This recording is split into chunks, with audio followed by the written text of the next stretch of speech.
ಪ್ರತಿಯೊಬ್ಬರ ಜೀವನದಲ್ಲೂ ಕೆಲವು ಕ್ಷಣಗಳು ಯಾವ ಪೂರ್ವ ಸೂಚನೆಯೂ ಇಲ್ಲದೆ ತಮ್ಮ ಬದುಕಿನಲ್ಲಿ ಅನಿರೀಕ್ಷಿತ ತಿರುವು ತರುತ್ತವೆ ಎನ್ನುವುದಕ್ಕೆ ರಾಜುವಿನ ಅನಿರೀಕ್ಷಿತ ಸ್ನೇಹದ ಪಯಣವೇ ಒಂದು ಉದಾಹರಣೆ. ಸಾಫ್ಟ್ವೇರ್ ಇಂಜಿನಿಯರ್ ಆಗಿ ಕೆಲಸ ನಿರ್ವಹಿಸುತ್ತಿರುವ ರಾಜುವಿಗೆ ಹೈಬ್ರಿಡ್ ಕೆಲಸದ ವ್ಯವಸ್ಥೆ ಜಾರಿಯಲ್ಲಿರುವುದರಿಂದ ವಾರದಲ್ಲಿ ಕೇವಲ ಒಂದು ದಿನ ಮಾತ್ರ ಆಫೀಸ್ಗೆ ತೆರಳುತ್ತಿದ್ದ. ಇನ್ನುಳಿದ ದಿನಗಳ ಬಹುತೇಕ ಸಮಯವನ್ನು ಅವನು ಮನೆಯಲ್ಲೇ ಲ್ಯಾಪ್ಟಾಪ್ ಮುಂದೆ ಕಳೆಯುವವನಾಗಿದ್ದ. ಒಬ್ಬಂಟಿಯಾಗಿರುವುದರಿಂದ ಕೆಲಸದ ಮಧ್ಯೆ ಬೇಸರವಾದಾಗ ಸ್ವಲ್ಪ ಹೊತ್ತು ಮನೆಯಿಂದ ಹೊರಬಂದು ಮನೆ ಮುಂಭಾಗದಲ್ಲಿರುವ ಖಾಲಿ ಅಂಗಳದಲ್ಲಿ ಬೀಸುವ ತಾಜಾ ತಣ್ಣನೆಯ ಗಾಳಿಯಲ್ಲಿ ಹೆಜ್ಜೆ ಎಣಿಸುತ್ತಾ ಕಾಲ ಕಳೆಯುತ್ತಿದ್ದನು. ಮತ್ತೆ ತುಂಬಾ ಬೇಸರವೆನಿಸಿದಾಗ ಅವನಿಗೆ ಇಷ್ಟವಾಗುವ 90ರ ದಶಕದ ಹಳೆಯ ಕನ್ನಡ ಹಾಡುಗಳನ್ನು ಕೇಳುತ್ತಿದ್ದ. ಅದರಲ್ಲೂ ಪಿ ಕಾಳಿಂಗರಾವ್, ಸಿ ಅಶ್ವಥ್, ಮೈಸೂರು ಅನಂತಸ್ವಾಮಿ, ರಾಜು ಅನಂತಸ್ವಾಮಿ ಅವರ ಸುಗಮ ಸಂಗೀತದ ಹಾಡುಗಳೆಂದರೆ ಪಂಚಪ್ರಾಣ. ಇನ್ನು ಸಂಜೆ ವೇಳೆಗೆ ಹತ್ತಿರದಲ್ಲಿರುವ ಬೇಕರಿಯೊಂದರಲ್ಲಿ ಟೀ ಕುಡಿದು ಕೆಲಸ ಮುಗಿದ ನಂತರ ಸಮಯವಿದ್ದರೆ ಮನೆಯಲ್ಲಿ ಅಡುಗೆ ಮಾಡುತ್ತಿದ್ದ. ಇಲ್ಲವಾದರೆ ಹತ್ತಿರದಲ್ಲಿರುವ ಹೋಟೆಲ್ನಲ್ಲಿ ಊಟ ಮುಗಿಸಿಕೊಂಡು ಮನೆಗೆ ಬಂದು ಹಾಯಾಗಿ ಮಲಗುತ್ತಿದ್ದ. ಇದು ರಾಜುವಿನ ಪ್ರತಿದಿನದ ದಿನಚರಿಯಾಗಿತ್ತು. ಹೀಗೆ ಒಂದು ದಿನ ರಾಜು ತನ್ನ ಮನೆಯ ಮುಂಭಾಗದ ಅಂಗಳದಲ್ಲಿ ವಾಕ್ ಮಾಡುತ್ತಿದ್ದಾಗ ಎದುರುಗಡೆ ಮನೆಯಲ್ಲಿ ಒಬ್ಬಳು ಹುಡುಗಿ ಪುಟ್ಟ ಬಾಲಕನ ಜೊತೆ ಆಟವಾಡುತ್ತಿರುವ ದೃಶ್ಯ ಕಂಡುಬರುತ್ತದೆ. ಆ ಪುಟ್ಟ ಬಾಲಕ ಅವಳ ಕೈಗೆ ಸಿಗದೆ ಆಕೆಯನ್ನು ಸತಾಯಿಸುತ್ತಾ ಓಡಾಡುತ್ತಿದ್ದ. ಇದನ್ನು ಗಮನಿಸಿದ ರಾಜು ನಗುತ್ತಾ ಅಲ್ಲಿಯೇ ನಿಂತು ನೋಡುತ್ತಿದ್ದ. ಸ್ವಲ್ಪ ಹೊತ್ತಿನಲ್ಲಿ ಆ ಹುಡುಗಿ ಮತ್ತು ಬಾಲಕ ಟೆರೆಸ್ ಮೇಲಿಂದ ಕೆಳಗೆ ಇಳಿದು ಹೋದರು. ಆಗ ರಾಜು ಕೂಡ ತನ್ನ ಕೋಣೆಗೆ ಹಿಂತಿರುಗಿ ಮತ್ತೆ ತನ್ನ ಕೆಲಸದಲ್ಲಿ ನಿರತನಾಗುತ್ತಾನೆ.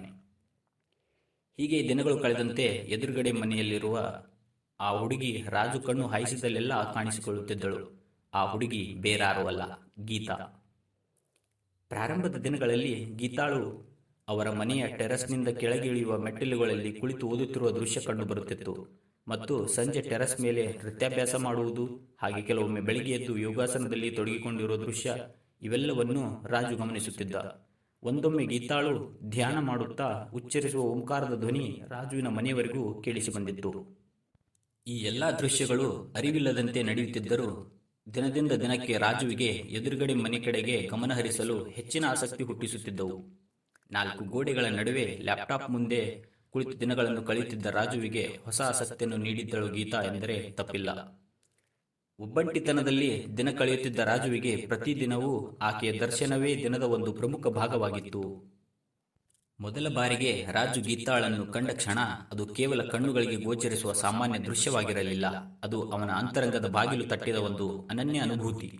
ಅವಳನ್ನು ಕಂಡ ಕ್ಷಣ ಇಡೀ ಪ್ರಪಂಚದ ಗಡಿಯಾರ ನಿಂತು ಹೋದಂತೆ ಅನುಭವವಾಗಿತ್ತು.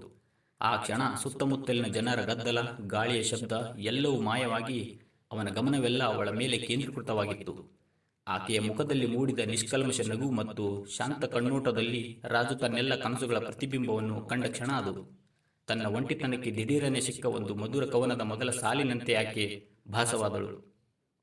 ರಾಜು ಮತ್ತು ಗೀತಾಳ ಭಾವನೆಗಳು ಅವರಿಬ್ಬರ ಕಣ್ಣುಗಳಲ್ಲೇ ಅಡಗಿದ್ದವು.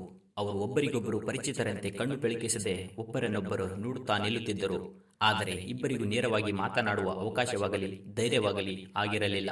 ಪ್ರತಿದಿನವೂ ರಾಜು ತನ್ನ ಮನಸ್ಸಿನಲ್ಲಿ ಅವಳ ನೋಡುತ್ತಿದ್ದ ನೋಟವನ್ನು ನೆನೆಯುತ್ತಾ ಅವಳೊಂದಿಗೆ ಮಾತುಕತೆ ನಡೆಯುವ ದಿನಕ್ಕಾಗಿ ಕಾಯುತ್ತಿದ್ದ. ಆ ದಿನವೂ ಅವನ ಜೀವನದಲ್ಲಿ ಹೊಸ ತಿರುವನ್ನು ನೀಡಬಹುದು ಎಂಬ ನಂಬಿಕೆಯಲ್ಲಿಯೇ ಅವನಿದ್ದನು.